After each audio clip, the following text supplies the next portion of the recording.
pencipta langit dan bumi dan segala isinya. Kami naikkan pujian kami ya Tuhan, sebab kami ada oleh karena rancangan-Mu yang ajaib, rancangan-Mu yang indah. Tuhan, kami bersyukur kami ada di tahun ini semua karena rencana Tuhan. Dan kami mau siapkan hati kami untuk mendengarkan kebenaran firman-Mu. Terangi hati kami ya Tuhan. Penuhi kami dengan Roh-Mu yang kudus. Terlebih hamba-Mu yang menyampaikan, biarlah Engkau sendiri yang berbicara. Engkau pakai dengan kuat kuasa-Mu ya Tuhan. Terima kasih Bapa di surga. Berbicaralah kepada kami siap mendengar. Di dalam nama Tuhan Yesus Kristus kami berdoa. Haleluya. Amin. Silakan duduk. Selamat pagi. Shalom. Bapak Ibu Saudara dikasih Tuhan, hari ini saya ingin kita bersama-sama membuka firman Tuhan dari kitab Yeremia pasal 29 ayat yang ke-11. Hari ini judul khotbah saya rancangan Tuhan ya. Yeremia 29 ayat yang ke-11. Kita baca sama-sama ayat ini secara serentak ya. Bersama-sama ya, Yeremia 29 ayat 11, 1, 2, 3. Sebab aku ingin mengetahui rancangan-rancangan apa yang ada padaku mengenai kamu. Demikianlah firman Tuhan, yaitu rancangan damai sejahtera dan bukan rancangan kecelakaan, untuk memberikan kepadamu hari depan yang penuh harapan. Amin. Haleluya. Bapak Ibu dikasih Tuhan,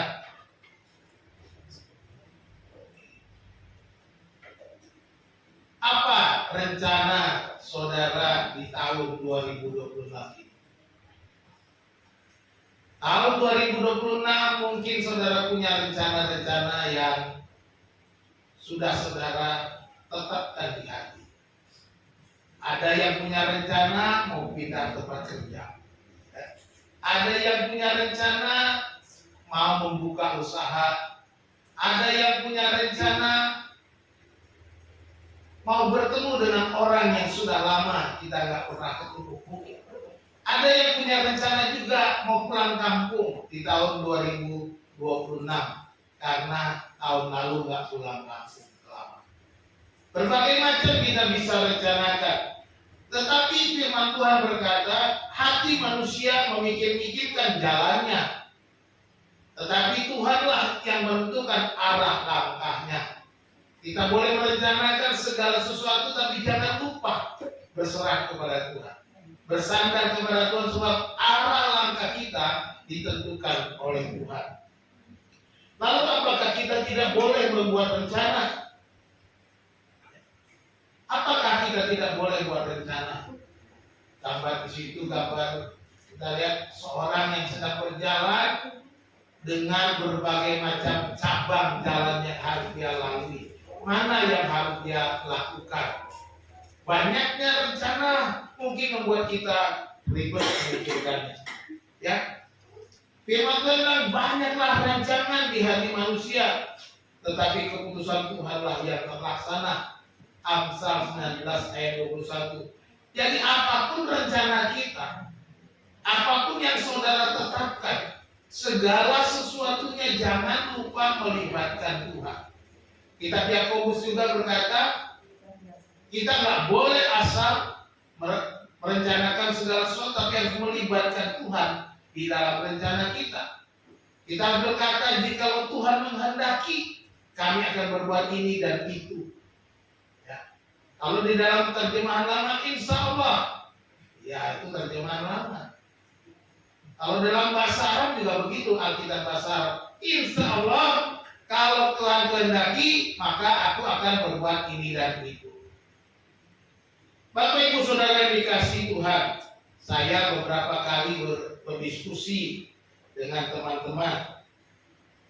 Apa sih yang membuat kita selalu bersandar kepada Tuhan? Banyak hal yang orang berpendapat di dalam kehidupannya.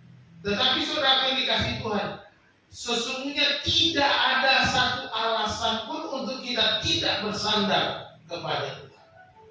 Sebagai orang percaya kita harus dan terus-menerus bersandar kepada Tuhan. Sebagai orang percaya kita masuki tahun 2026 ini harus dengan bersandar kepada Tuhan. Sebab Tuhan bilang apa? Rancanganku bukanlah rancanganku. Tuhan sudah katakan rancanganku bukan rancanganmu. Jadi mari kita benar-benar menyerahkan segala rencana kita, rancangan kita kepada Tuhan. Ya.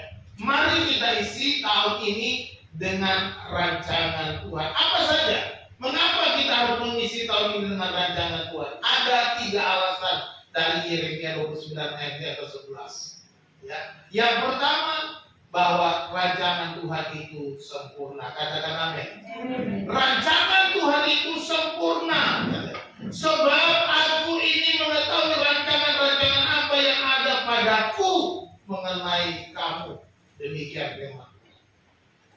Perhatikan ini, aku ini mengetahui rancangan-rancangan apa yang ada padaku mengenai kamu. Mengapa saya katakan ini sempurna? Kalau dalam gramatika bahasa Alkitab bahasa Ibrani, aku ini mengetahui, kata mengetahui itu digunakan kata kerja call perfect. Artinya kata kerja yang sudah selesai. Ya. Artinya Tuhan mengetahui secara lengkap, secara sempurna. Ya. Aku tahu dari Tuhan tahu secara sempurna karena sudah selesai. Rancangan-rancangan, padahal ini bicara tentang hari depan, bicara tentang rencana, tetapi bagi Tuhan itu sudah selesai. Maka saya katakan rancangan Tuhan itu begitu sempurna. Pengetahuannya sudah lengkap, komplit. Ini pengertian daripada call perfect. Dia tahu secara lengkap, secara komplit dan sudah selesai bahwa itu rancangan apa yang akan dia buat bagi kita. Apa yang dia buat bagi bangsa Israel pada waktu itu ketika Nabi Yeremia berkata, aku ini tahu rancangan apa yang ada padaku, kata Tuhan, mengenai kamu, mengenai bangsa itu. Dan Tuhan sudah tahu dan sudah selesai. Rancangan itu sudah ada dalam pengetahuan Tuhan yang sempurna, sebab dia Allah yang Maha tahu. Dia Allah yang Maha tahu. Jadi oleh sebab itu saudara berikan apapun rancanganmu, mari selaraskan dengan rancangan Tuhan. Apapun cita-citamu, selaraskan dengan maunya Tuhan. Apapun yang kau rencanakan bagi hidupmu, bagi keluargamu, bagi pribadimu, engkau harus selaraskan dengan rancangan Tuhan. Supaya tercapai apa yang Tuhan mau. Tapi ibu saudara dikasih Tuhan. Waktu saya kuliah dulu, saya bilang saya pernah kesaksian.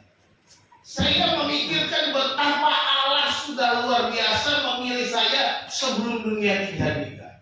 Artinya Allah sudah merancangkan bagaimana dan apa yang akan terjadi dalam hidup saya. Apa yang akan terjadi tahun 93, 94, 95, 2025, 2026, bahkan sampai kekekalan. Apa yang terjadi dalam hidup saya, Tuhan sudah tahu. Oleh sebab itu saya berdoa. Tuhan, saya mau melayani Engkau, mendirikan sekolah. Saya berdoa. Saya serahkan kepada Tuhan. Ketika saya menikah, kemudian Tuhan mulai berpikir-pikir mau buat apa. Saya bilang, kamu sekolah guru TK. Sekolahlah yang guru TK. Karena kami akan mendirikan sekolah, makanya saya suruh dia sekolah guru TK. Sekolahlah dia guru TK secara online. Waktu itu ada tempat di daerah Jakarta Timur, di Ciracas sana. Kami ambil bahan-bahan kuliahnya, lalu belajar di rumah. Dan ini terjadi kenapa? Sampai hari ini Tuhan memberkati pelayanan ini melalui sekolah. Tuhan Yesus begitu luar biasa dalam kehidupan kita. Mari kita selaraskan apa yang menjadi rencana kita. Sebab Tuhan tahu, Tuhan mengetahui dengan sempurna. Tuhan tahu dengan lengkap apa yang terjadi dalam hidup kita. Tahun 2026 ini kita belum tahu sampai Desember ini apa yang akan terjadi. Tetapi Tuhan sudah tahu. Bagi Tuhan tidak ada yang tidak diketahuinya. Bagi Tuhan segala sesuatunya jelas. Bagi Tuhan segala sesuatunya sudah terjadi bagi Dia. Di matanya segala yang terjadi sampai kekekalan itu sudah Dia ketahui. Itulah Allah kita yang baik. Dikatakan rancangan apa yang ada padaku. Jadi dia tahu secara lengkap rancangan apa yang ada padaku. Artinya rancangan mengenai kita itu ada pada Tuhan. Rancangan mengenai hidup saudara ada pada Tuhan. Rancangan dunia ini ada pada Tuhan. Apapun yang dilakukan manusia, apapun yang dilakukan pemimpin dunia ini, apapun yang sedang terjadi di dunia itu ada dalam rancangan Tuhan. Semuanya sudah digambarkan, semuanya sudah digariskan. Saudara, kalau kita membaca kitab Wahyu itu rancangan Tuhan luar biasa. Apa yang akan terjadi di masa depan sudah digambarkan di dalam kitab Wahyu. Mungkin orang berpikir itu mungkin ilustrasi saja, nggak mungkin bisa terjadi begitu. Bapak Ibu dikasih tahu, kalau Tuhan sudah menyatakan kuasanya, mujizatnya secara literal, Yesus datang secara literal, maka Dia akan datang kedua kali secara literal, bukan sekedar cerita atau ilustrasi supaya kita hidup baik, supaya saudara hidup soleh, supaya saudara hidup menjaga kekudusan, bukan. Tetapi memang itu rancangannya. Soal menjaga hidup baik, menjaga kekudusan itu suatu hal yang berbeda.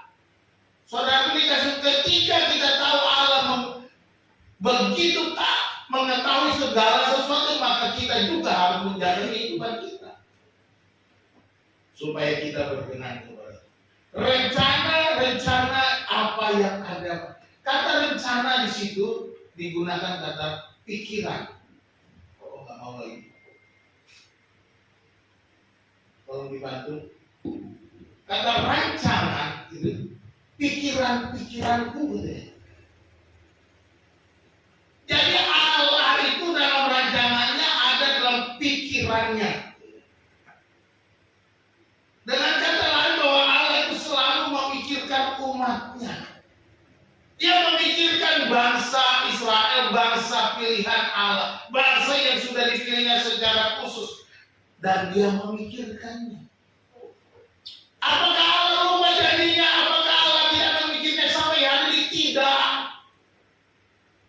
Allah tidak pernah lupa janjinya. Allah tidak pernah melupakan apa yang difirmankannya. Allah tidak pernah lupa rancangannya. Kalau Dia berbicara pada zaman Nabi Yeremia kepada bangsa Israel, aku ini tahu rancangan apa yang ada padaku. Aku ini tahu pikiranku, apa yang kupikirkan mengenai kamu. Jadi Allah itu memikirkan apa yang mengenai bangsa itu. Dan kita juga percaya bahwa Dia memikirkan umatnya, memikirkan gerejanya, memikirkan umat pilihannya.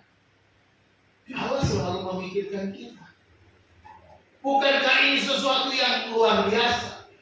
Bahwa saudara dan saya ada dalam rancangan Allah, ada dalam pikiran Allah. Kalau ada seorang yang selalu memikirkan saudara, berarti dia orang yang peduli kepada saudara.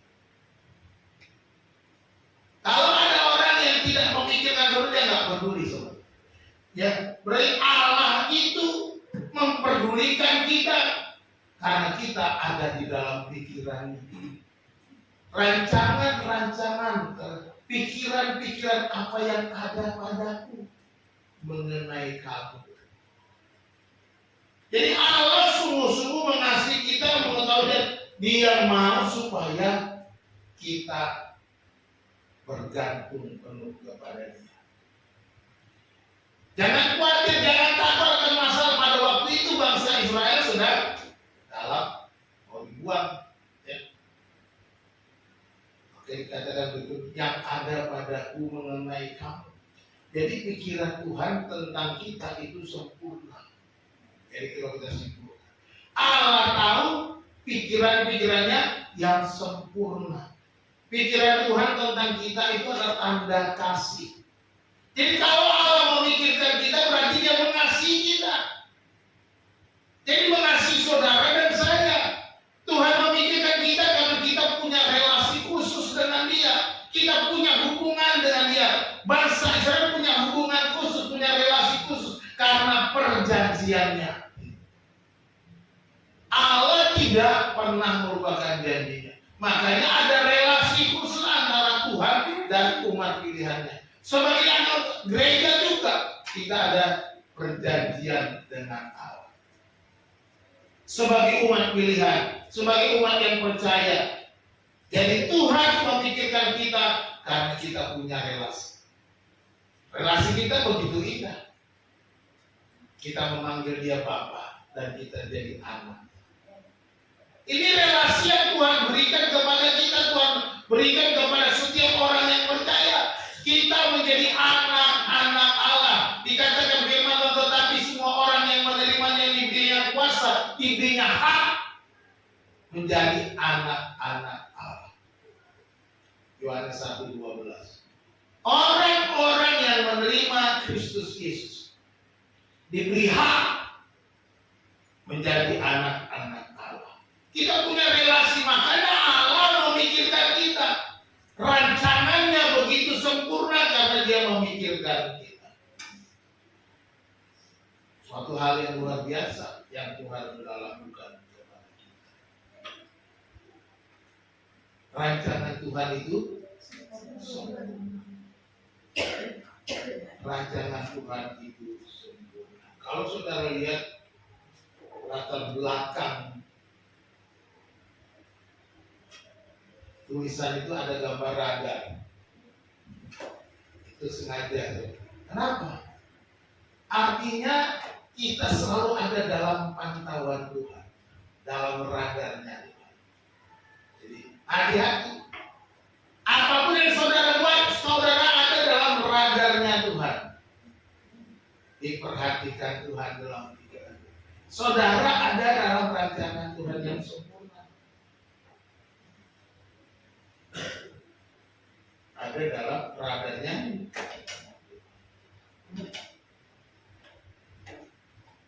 Yang kedua, rancangan Tuhan itu penuh damai.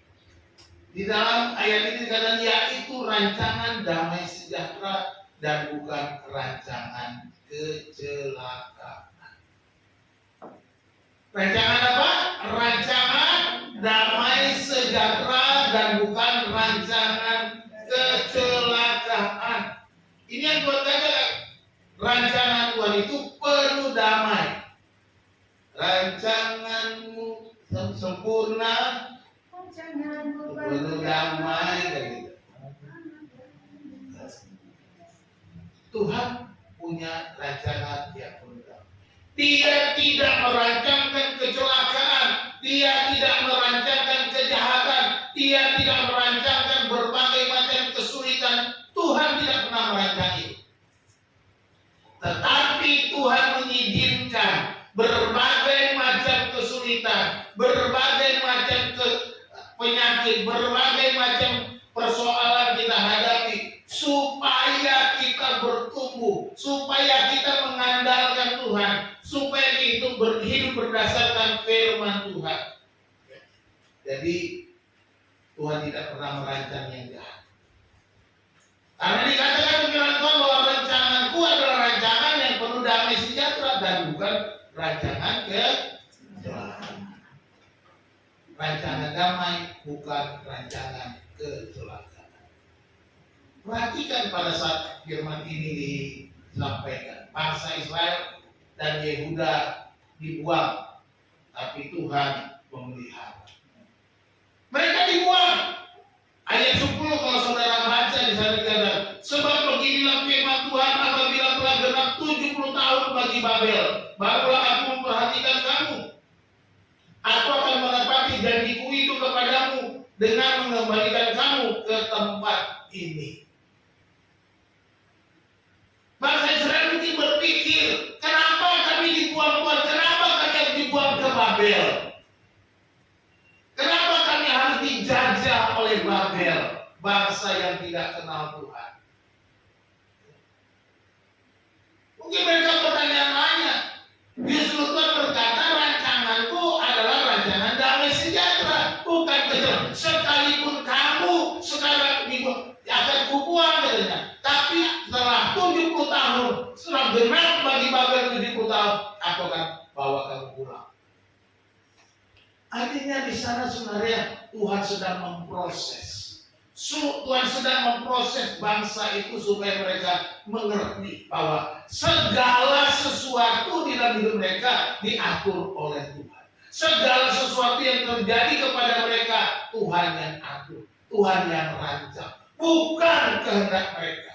Oleh sebab itu mereka harus bersandar kepada Tuhan, mengandalkan Tuhan, jangan sampai mereka hidup dengan kekuatan sendiri. Makanya Yeremia 17 bilang apa? Terkutuklah orang yang mengandalkan manusia dan mengandalkan kekuatannya sendiri. Tetapi diberkatilah orang yang mengandalkan Tuhan dan yang menaruh harapannya pada Tuhan. Jadi bangsa Israel selalu diingatkan bahwa setiap persoalan, kejadian, masalah, peristiwa yang mereka hadapi harus diingat bahwa Tuhan punya rancangan. Dan Tuhan punya rancangan damai sejahtera. Apapun yang terjadi akan mendatangkan kebaikan. Pencobaan yang kamu alami ialah pencobaan biasa, yang tidak melebihi kekuatan manusia. Apabila kamu dicobai, kamu akan memberikan jalan keluar dan kamu akan dapat menanggungnya. Jadi Tuhan punya rancangan. Tuhan punya rencana, tapi ketika kita menghadapi pencobaan, Tuhan izinkan melewati pencobaan, maka kita akan bisa melewati. Itu yang Daud katakan dalam Mazmur 23, sekalipun aku berjalan dalam lembah kekelaman, aku tidak takut bahaya, sebab Engkau besertaku. Gadamu dan tongkatmu itulah yang menghiburkan hati. Jadi rancangan damai bukan berarti tidak ada persoalan. Rancangan damai bukan berarti tidak ada sakit penyakit. Rancangan damai bukan berarti tidak ada tantangan dalam hidup kita. Hati-hati dengan pengajaran-pengajaran palsu. Pengajaran palsu, ajaran teologi kemakmuran. Sekarang sudah banyak pemimpin teologi kemakmuran bertobat, sadar bahwa dia salah. Mereka mengajarkan orang Kristen harus kaya raya satu, harus sehat-sehat, tidak ada penyakit. Jadi hati-hati, itu ajaran sesat. Kalau kita sakit, Tuhan izinkan sakit, berarti Tuhan mau kita mengevaluasi diri. Ada banyak hal yang Tuhan mau kerjakan begitu. Tidak ada yang berkata, tidak boleh kita bilang tubuh kita nggak bisa sakit. Siapa bilang? Selama tubuh kita dalam daging ini masih bisa sakit. Nggak bisa. Tubuh kita memang bukan tubuh Kristus. Tubuh Kristus tubuh yang mulia. Nanti kalau kita punya tubuh yang mulia, baru nggak ada sakit penyakit. Jadi kalau kita sakit, kita harus mengoreksi diri. Kalau kita sakit, kita harus periksa dulu dengan Tuhan apa yang menjadi pergumulan. Saya beberapa hari ini sakit, dan saya tadi juga merasakan kurang fit.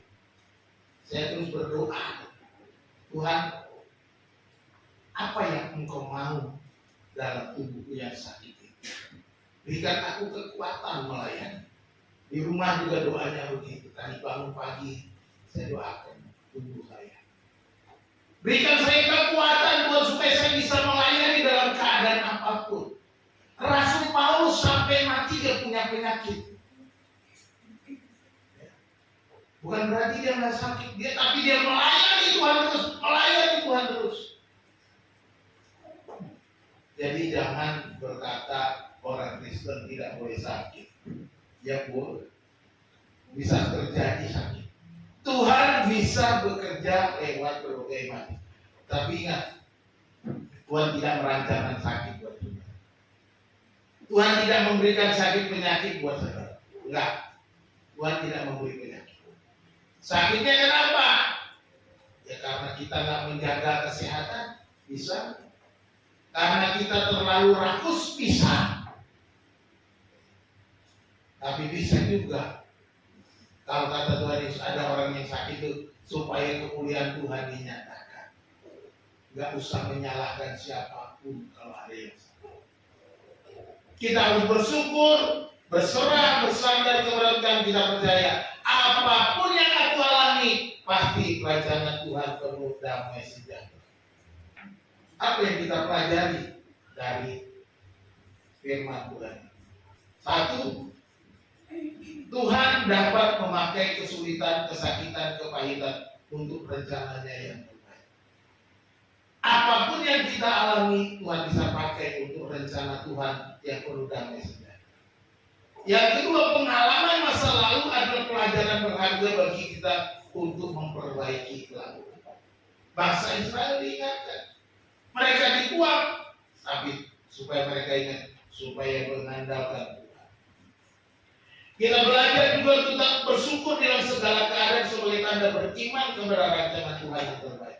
Kalau saudara beriman bahwa rancangan Tuhan itu penuh damai, rancangan Tuhan itu terbaik, maka bersyukur semua yang kita hadapi. Gak usah kita menyalahkan siapapun, mengeluh, menyalahkan Tuhan apalagi. Tuhan, kenapa kau berikan aku penyakit? Gak pernah aku kasih kau penyakit, kata Tuhan. Ya, nanti dia marah. Aku gak pernah kasih kau penyakit. Tapi kau main-main dengan hidupmu, maka penyakit datang. Gak bisa. Jadi kita harus bersyukur pengalaman-pengalaman masa lalu kita. Kita belajar rancangan Tuhan sempurna, rancangan Tuhan penuh damai. Yang ketiga kita belajar rancangan Tuhan itu kekal. Inilah alasan supaya kita selalu menyerahkan rancangan kita kepada Tuhan. Menyerahkan setiap rencana kita kepada karena rancangan Tuhan sempurna, rancangannya penuh damai, dan rancangan Tuhan itu kekal. Di dalam ayat ini dikatakan, untuk memberikan kepadamu hari depan yang penuh,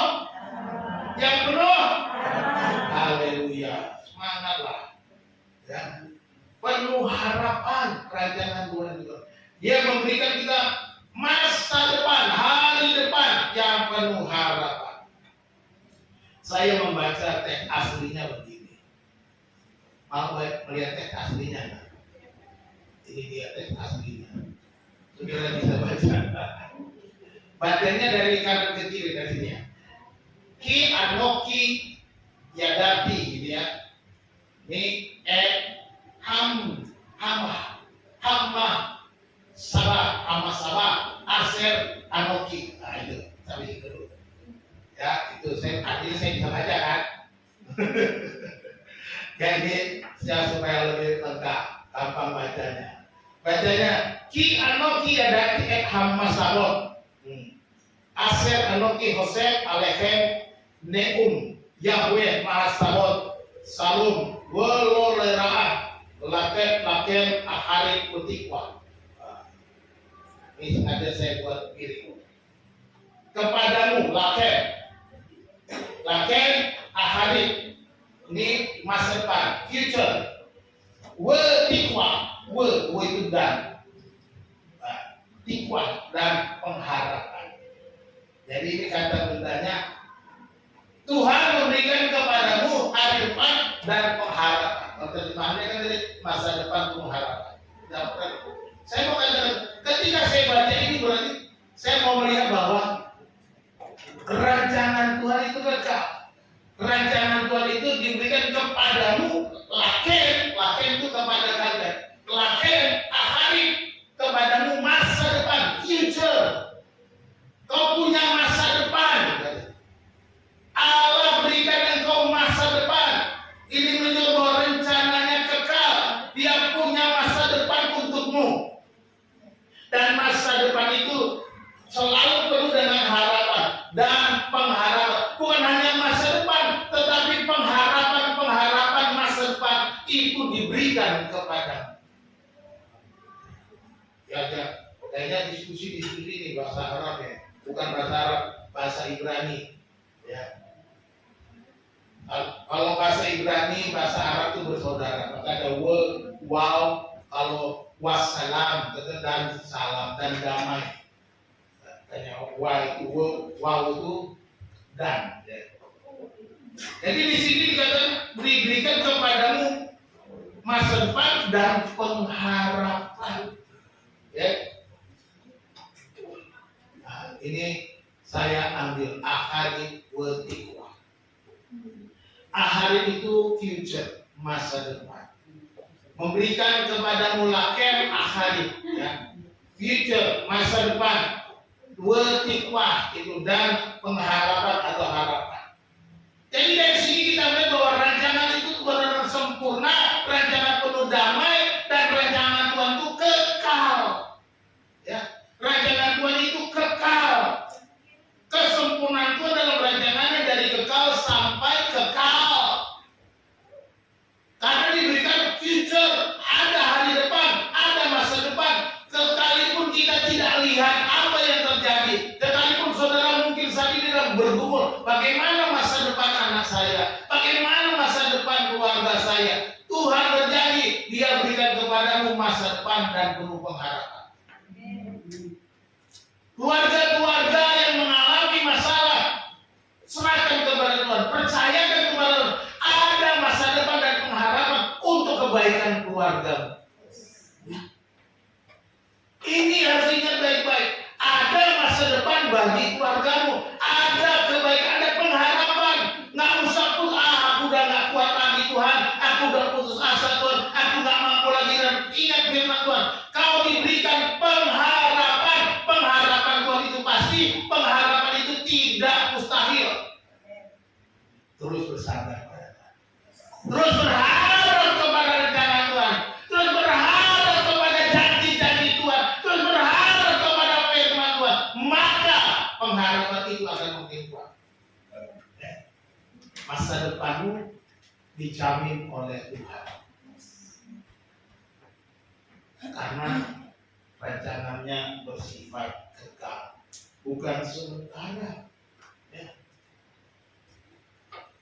Pengharapan itu dijadikan dalam ayat 12-13 kepada bangsa Israel. Dan apabila kamu berseru dan datang untuk berdoa kepadaku, maka kamu akan mendengarkan aku akan mendengarkan kamu. Apabila kamu mencari aku, kamu akan menemukan aku. Apabila kamu menanyakan aku dengan segenap hati. Tuhan membuka dirinya kepada bangsa itu supaya mereka mencari Tuhan, dan Dia memberikan dirinya. Kalau kau mencari aku, kau temukan, kau datang mencari aku, kau menemukan aku. Kalau kau berdoa berseru padaku, aku akan mendengarkan engkau. Jadi mari, apapun yang kau perlu dalam hidupmu, dalam keluargamu, rumah tangga, berdoa. Mungkin kita bergumul dengan diri kita sendiri. Mungkin kita bergumul dengan kelemahan-kelemahan kita. Percayalah, Tuhan dapat mengubah hidup kita.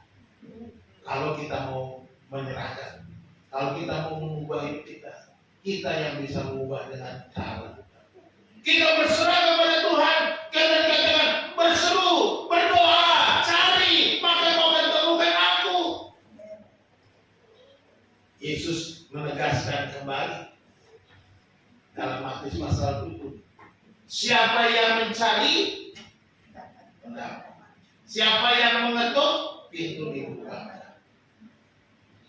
Jadi jelas sekali Tuhan sekarang begitu dekat dengan kita. Dengan kedatangan Yesus Kristus, Natal yang baru kita rayakan, kita percaya bahwa janji telah digenapi dalam kehidupan kita. Dengan adanya datangnya Sang Immanuel itu, Dia menyertai kita, Dia menolong kita, Dia begitu dekat dengan kita. Datang bergaul dengan Dia, berseru kepadanya, bersandar kepadanya, mintalah pertolongannya. Mazmur 33 ayat 11 bilang, tetapi rencana Tuhan tetap selama-lamanya kekal. Rancangan hatinya turun-temurun.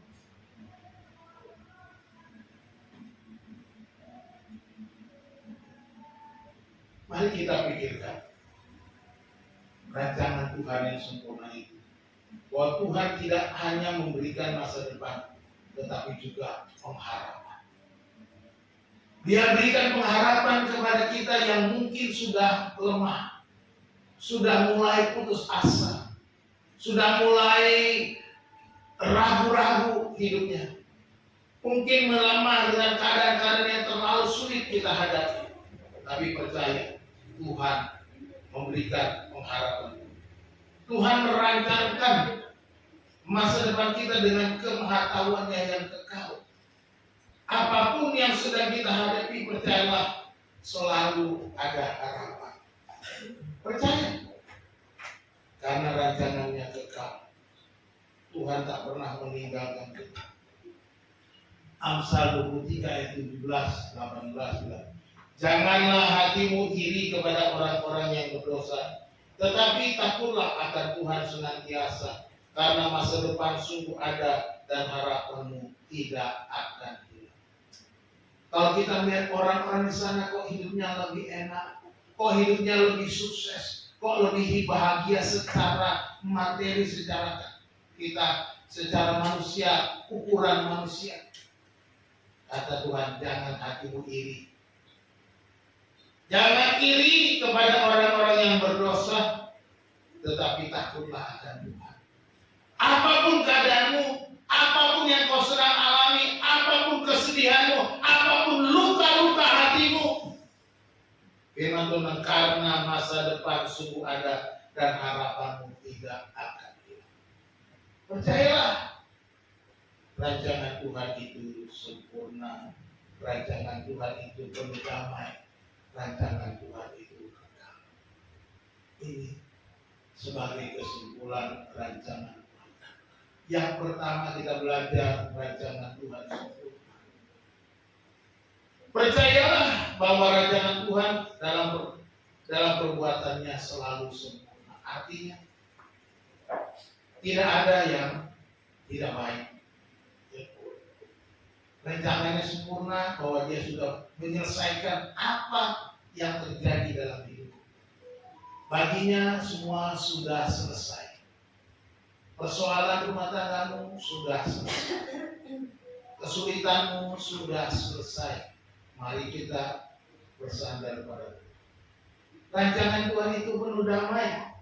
Bersyukurlah atas semua yang sedang dan akan kita alami. Sebab semua ada dalam rancangan Tuhan. Rancangan Tuhan. Rancangannya. Itunya saya nggak kelihatan. Yang ketiga, rancangan Tuhan itu kekal. Berharaplah kepada Tuhan sebab rencananya tak pernah gagal. Amin. Rencananya tak pernah gagal. Ayub 42 ayat 2. Kita baca sama-sama. Aku tahu bahwa Engkau sanggup melakukan segala sesuatu dan tidak ada rencanamu yang gagal. Ayub pada akhirnya mengakui keberadaan Tuhan. Dia mengalami sakit penyakit, dia mengalami kehancuran, anaknya mati, hartanya habis. Baru dia mengerti. Ketika dia dipulihkan, dia kata, tidak ada rencanamu yang gagal. Jadi jangan lihat sekarang ketika engkau sakit, jangan melihat sekarang ketika engkau lemah.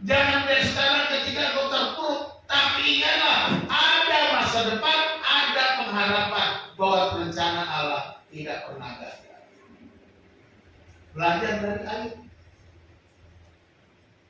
Tuhan pimpin langkah. Tuhan pulihkan hidupnya. Tuhan berkati kembali kekayaannya, dia kembalikan. Tuhan berikan dia anak-anak lagi. Tuhan tidak pernah gagal.